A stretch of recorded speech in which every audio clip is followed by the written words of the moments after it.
সব চিন্তা ভুল হয়ে গেছে, বলতে পারবো? তাহলে ইবাদত কম হোক আর বেশি হোক, আল্লাহকে কবুল করাইতে পারাটাই হলো মুমিন জীবনের সফলতা। নাকি আল্লাহ রাসূল একজন সাহাবী এসে আল্লাহ রাসূলকে বললেন, আল্লাহ রাসূল কিছু আমল শিখিয়ে দেয় যেটা আমি জান্নাতে পৌঁছে যাবো। আল্লাহ রাসূল তাকে বললেন যে এই 5 ওয়াক্ত নামাজ তুমি আদায় করবে। তো সেই লোকটা যাচ্ছে আর বলছে যে আল্লাহর কসম আমি এর চাইতে বাড়াবো না আর এর চাইতে কমাবো না। মানে সে খরচটুকু আদায় করবে, অন্য কিছু আদায় করবে না। আল্লাহ রাসূল সাহাবীদেরকে ডেকে বলছেন, এই তোমরা যদি জান্নাতি মানুষ দেখতে চাও তাহলে ওই লোকটা তাকে জান্নাতে চলে গেছে, ও সফল হয়ে গেছে।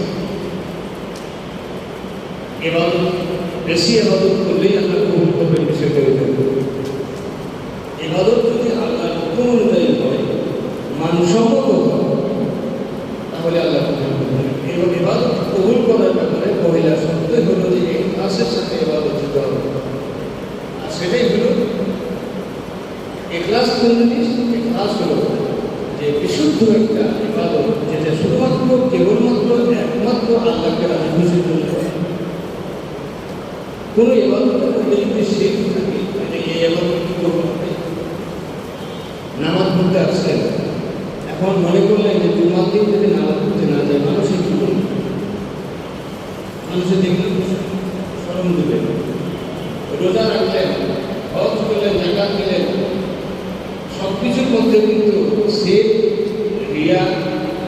রিয়ার জীবাণু থাকে, শিল্পের জীবাণু থাকে। এগুলো যদি থাকে তাহলে ইবাদতের স্বাদ নষ্ট হয়ে যাবে, ইবাদতের স্বাদ নষ্ট হয়ে যাবে, ইবাদত থাকবে না। আমরা বিশুদ্ধ ইবাদত করতে চাই নাকি? ইনশাআল্লাহ। আমরা ইসলামী আন্দোলন করতে আসছি আল্লাহকে পাওয়ার জন্য, পরকালে নাজাতের জন্য। কিন্তু সেটা যদি না হয় তাহলে আমাদের জীবনে সব ব্যর্থ। জেল খাটলাম, মামলা হলো, অর্থ দিলাম, সব কিছু করলাম, কিন্তু আল্লাহ আমার উপর রাজি খুশি বলেন না, তাহলে কি আমাদের ইবাদত করে কোনো লাভ হবে? এই জন্য এটা করতে হবে। এখন কয়েকটা গুরুত্বপূর্ণ কথা আমি আপনাদের বলি, আপনারা মনে করে নোট করে নিতে হবে। সেটা হলো যে নফস কি জিনিস। সকলের আমরা যারা এখানে উপস্থিত আছি, আল্লাহ তাআলা আমাদেরকে সৃষ্টি করেছে।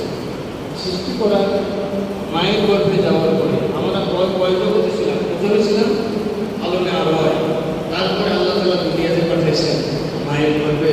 আমাদেরকে একটা বিশেষ পদ্ধতিতে আল্লাহ মায়ের গর্ভে দিলেন, তারপরে দুনিয়ায় আসলাম। এরপরে আমরা কিন্তু চলে যাব যে জীবনে, সেটাকে বলা হচ্ছে পরকাল বা আলামের বাচ্চা। আমরা পরকালের জীবনে চলে যাব। তাহলে আমাদের নফস কি? এই নফসের পরিশুদ্ধি যদি না হয়, যদি নিয়ন্ত্রণ করতে না পারি, তাহলে কিন্তু আমাদের দুনিয়ার কোনো আমল করতে হবে না। নফস হলো 3 প্রকার। প্রথমে হলো নফসে আমারা। আমারা যেটা, সেটা হলো নফসের খুব খারাপ দিক, শয়তানের ওয়াসওয়াসা সার্বক্ষণিক থাকে নফসে, মানে খালি খারাপ কাজ করে, মানুষকে দেখলেই মানে টাকা চুরি করে, লুটপাট করে, যা শুনে তাই করে, আল্লাহ আইনের কোনো তোয়াক্কা করে না। আরেকটা হলো নফসে লাওয়ামা, যেটা হলো খারাপ কাজ সামনে আসলে করে ফেলে, আবার অনুতপ্ত হয়, তওবা করে। যেটা আমরা আছি এর মধ্যে ভালো করি আবার খারাপও করে ফেলি। আর নফসে মুতমাইন্না, এটা হলো চূড়ান্ত পর্যায়ে বিশুদ্ধ নফস। এটা নবী রাসূলরা অর্জন করেছেন, মুমিন মুত্তাকিরা আল্লাহর ওলিরা এই পর্যায়ে যেতে পারে। আর যারা নফসুল মুতমাইন্নার পর্যায়ে, অর্থাৎ নিজের নফসকে পরিশুদ্ধ করে যারা নিয়ন্ত্রণ করে রাখতে পারে, টাকার মার্কেট রাস্তায় ঘুরে থাকলে যদি করেন না, সুদ ঘুষ তো দূরে থাকে, কোনোদিন কোনো রিক্সাওয়ালাকে একটা থাপ্পড়ও মারেন না, সব সময় আল্লাহকে রাজি খুশি জেনেই আল্লাহর কাছে চলার চেষ্টা করে, তারাই কেবলমাত্র নফসুল মুতমাইন্নার পর্যায়ে পৌঁছার সুযোগ পায়। যারা এই পর্যায়ে পৌঁছে, তাদের মৃত্যুটা খুব আসান হয়। আল্লাহ তাআলা বলেছেন যে তাদের মৃত্যুর সময় যখন ঘনিয়ে আসে, তখন মালাকুল মউত তাদের কাছে গিয়ে বসে এবং বলেন, ইয়া আইয়ুহান নাফসুল মুতমাইন্নাহ ইরজি'i ইলা রাব্বিকা রাদিয়াতান মারদিয়া ফাদখুলি ফি ইবাদি ওয়াদখুলি জান্নাতি। এই প্রশান্ত চিত্ত আত্মা নফসের মুতমাইন্না, তুমি তোমার রবের সন্তুষ্টির জন্য তোমার এই নফসকে নিয়ন্ত্রণের কারণে আল্লাহ তাআলা তোমার উপর রাজি খুশি হয়ে গেছেন। তবে তোমার রবের সন্তুষ্টির জন্য তুমি এখন বেরিয়ে আসো। সম্মানিত ভাইরা, নফসকে নিয়ন্ত্রণ করতে হবে। নফসকে যদি নিয়ন্ত্রণ করতে হয় তাহলে সর্বপ্রথম আমাদের কাজ হলো যে আল্লাহ তাআলার প্রতি অগাধ বিশ্বাস এবং ঈমান। ভালো করতে পারেন কি? আল্লাহ। তকদিরের ভালো মন্দের এটার মালিক কি? আল্লাহ। এটার উপর একদিন আছে তো, বিশ্বাস আছে তো? অবশ্যই, ইনশাআল্লাহ। এই বিশ্বাস রাখতে হবে। সাইদি সাহেবের টেলিফোনে থাকতো, নেতৃবৃন্দকে যখন টেলিফোনে হত্যা করা হলো, আমাদের অনেক ভাইরা প্রশ্ন করছেন, আসলে কি জামাত ইসলামী হক? আসলে কি সাইদি সাহেব হক? যদি হকই হলো, এত বিপদ কেন তাদের? কথা আছে না? এত বিপদ, অন্যরা তো ভালোই চলছে, ওনাদের উপরে এত বিপদ হলো, না জানি কোনো ভুল জীবনে তারা করেছে, যার কারণে আল্লাহ হয়তো নারাজ হয়ে গেছে। আসলে আল্লাহর গজব এবং আল্লাহর পরীক্ষা এই দুইটা কিন্তু এক করে ফেলছে। তাহলে আল্লাহর পরীক্ষা পৃথিবীতে যিনি আল্লাহর নফসুল মুতমাইন্নার পর্যায়ে পৌঁছার চেষ্টা করবেন, আল্লাহ কিন্তু তাকে পরীক্ষা নেবেন। তাহলে পরীক্ষা যদি আসে কৃত হওয়া যাবে না, সর্ব অবস্থায় তাওয়াক্কুল করতে হবে কার উপরে? আল্লাহর উপরে। এক্ষেত্রে আপনার নফস আপনাকে বারবার ধোঁকা দেবে, নিয়ন্ত্রণ করতে হবে। খবরদার নফসের দাস হওয়া যাবে না। নফসকে আপনার দাস বানাইতে হবে। তারপরে হলো সার্বক্ষণিক আল্লাহ দোয়া এবং জিকির। সার্বক্ষণিক দোয়া এবং জিকির।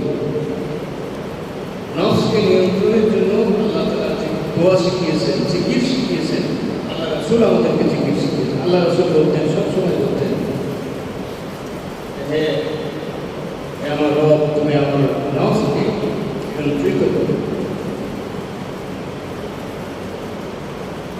তুমি আমার নফসকে হেফাজত করো, বাড়াবাড়ি থেকে মহফুজ রাখো। তারপরে আল্লাহ তাআলা অনেকগুলো দোয়া আমাদেরকে শিখিয়েছেন, সেই দোয়াগুলো আমরা সার্বক্ষণিক করার চেষ্টা করি। সম্মানিত ভাইরা, এরপরে যে বিষয়টা আছে সেটা হলো যে আমাদের লেনদেন, অর্থাৎ মামলা, এই সমস্ত ব্যাপারে নিয়ন্ত্রিত থাকতে হবে। এই ব্যাপারে যদি নিয়ন্ত্রণ হারিয়ে ফেলি নিজেদের উপরে, তাহলে কিন্তু আমরা দুনিয়াতে প্রধান সফল হব না। আল্লাহকে পাবো না দুনিয়াকে পাবো। এই বিষয়টা খুবই সতর্কতার সাথে খেয়াল করতে হবে। জামাত ইসলামী করলে নাজাতের সার্টিফিকেট আমরা কাউকে দেই না, নাজাতের সার্টিফিকেট পাওয়া যাবে। এটার ব্যাপারে নাজাতের জন্য আল্লাহর কাছেই আপনাকে ধরা দিতে হবে। আল্লাহ রাসূল আল্লাহ তাআলা শিখিয়েছেন, রব্বানা লা তুযিগ কুলুবানা বা'দা ইয হাদাইতানা ওয়া হাব লানা মিন লাদুনকা রাহমাতান ইন্নাকা আনতাল ওয়াহ্হাব। হে আমার রব, আমার অন্তরকে তুমি বাঁকা করে দিও না। একবার হেদায়েত দেওয়ার পরে তুমি আমার অন্তরকে বাঁকা করে দিও না। যদি বা আল্লাহ অন্তরকে বাঁকা করে দেয়, তাহলে এই অন্তর কখনো ফিরে আসতে পারবে না। আবু জাহেলের অন্তরকে আল্লাহ বাঁকা করে দিয়েছেন, আবু লাহাবকে বাঁকা করে দিয়েছেন, তার ভাতিজা নবী হওয়ার পরেও হেদায়েত পায়নি। ঠিক আছে না? এই জন্য সবসময় দোয়া করবেন, আল্লাহ তুমি দিনের পথে আমার অন্তরকে মুতাওয়াজ্জা করে দাও। আল্লাহ রাসূল দোয়া করতেন, ইয়া মুআল্লিমাল কলব সাব্বিত কলবি আলা দীনিক। হে আমার কলবের মালিক, তোমার দিনের পথে আমার কলবকে মুতাওয়াজ্জা করো। ইয়া মুসাদ্দিকাল কলব সাদ্দিক কুলুবিনা আলা তাআতিক। তুমি আমার কলবকে তোমার আনুগত্যের দিকে ফিরিয়ে দাও। আনুগত্য দোয়া করতে সব সময় না হলে মামলায় মনে বলবেন, আল্লাহ আমার অন্তরকে তুমি বাঁকা করে দিও না, আমার অপরাধের কারণে আমার অন্তরকে তুমি খুলে দিও না। তওবা এবং ইস্তেগফার করতে হবে। যদি নফসকে পরিশুদ্ধ করতে হয়, রাখতে হয়, তাহলে সার্বক্ষণিক তওবা। অপরাধ করেছেন তওবা করে ফেলবেন, অপরাধ না করলেও তওবা করবেন। আল্লাহ রাসূল বলেছেন যে আমি নবী দিনে 70 বারেরও বেশি তওবা করি। আল্লাহ তওবা হচ্ছে কি? আস্তাগফিরুল্লাহ, আস্তাগফিরুল্লাহ রাব্বি মিন কুল্লি যামবিন ওয়া আতুবু ইলাইহি। এই দোয়াটা জানেন তো সবাই? এই দোয়া করবেন। রাস্তাঘাটে চলতে ফিরতে উঠতে বসতে কোনো একটা খারাপ দিকে নজর পড়ে গেছে, আস্তাগফিরুল্লাহ, ফিরে আসতে। কাউকে একটা বড় কথা ধমক দিয়ে ফেলেছেন, বাচ্চাকে গালি দিয়ে ফেলেছেন, বউকে